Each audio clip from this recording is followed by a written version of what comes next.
හයි කොහොමද ඔයාලට? ඔන්න අපි අදත් ආවා ඔයාලට ගෙදර තියෙන අමුද්‍රව්‍ය වලින්ම රසට හදාගන්න පුළුවන් මසාලා ටී එකක්. එහෙමත් නැත්නම් මසාලා චාය එකක් හදාගන්න විදිය කියලා දෙන්න. මේකට අපිට මුලින්ම ඕන වෙනවා සීනි, කුරුඳු, කරවුනැටි, කර්දමුංගු, තේකොළ සහ තලාගත්තු ඉඟුරු ටික. වැනිලා ස්වල්පයක්, කිරි කෝප්ප එකහමාරක් සහ වතුර කෝප්ප භාගයක් මෙතනදී අපිට ඕන වෙනවා.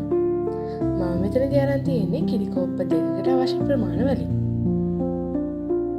මුලින්ම අපි වතුර කෝප්ප භාගය කිරි එක හදාගන්න භාජනයට එකතු කරගන්න ඕනේ.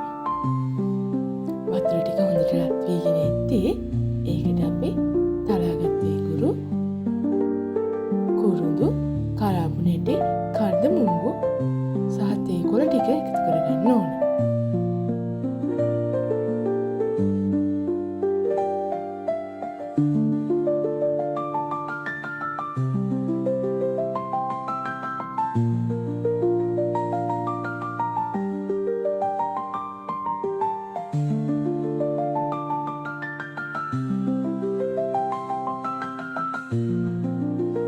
තේකොළ එකතු කරගත්තට පස්සේ අපි සීනි ටිකක් එකතු කරගන්නවා. සීනි එකතු කරගන්නකොට අවශ්‍ය පරිදි පමණක් සීනි එකතු කරගන්න.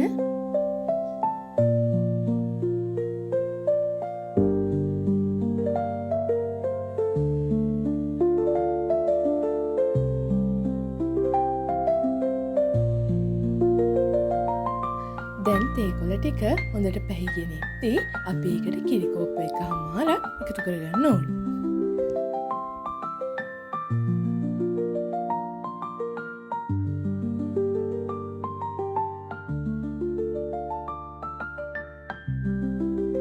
ඉතින් ඔයාලා වෙනද තේ වේලට බොන තේ එක වෙනුවට වෙනසකටත් එක්ක මේ වගේ මසාලා තේ එකක් ගෙදරදිම හදාගෙන බීලා බලන්න.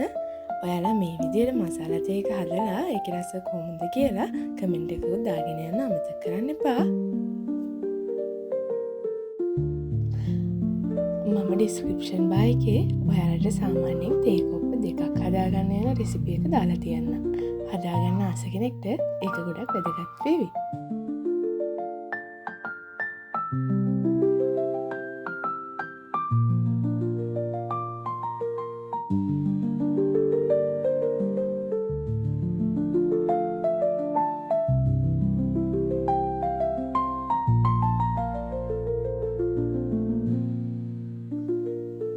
කිරි ටික හොඳට රත් වෙලා නටාගෙන එනකොට ලිප නිවා ගන්න ඕනේ.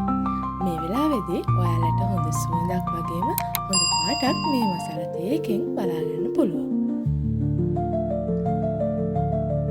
මේ මසාලා තේ එක හරිම රසයි වගේම අපි ඒක හදාගන්න එකතු කරගන්න දේවල් වලින් හොඳ ගුණයකුත් තියෙනවා. ඉතින් මගේ මේ channel එකේ මේ වගේම තවත් රස කෑම බීම හදාගන්න විදිය ගැන දාලා තියෙනවා. ඒ වගේම ඉස්සරහටත් දාන්න හිතන් ඉන්නවා. ඒක හන්දා අපේ වීඩියෝ ඔයාලට හොඳයි කියලා හිතෙනවා නම් ලයික් එකක් දාලා channel එක subscribe කරලා තියාගන්න. එහෙනම් අපි මේ වගේම අලුත් වීඩියෝ එකකින් නැවත හමු වෙමු. ගිහින් එන්නම්. ඔයාලට සුබ දවසක්.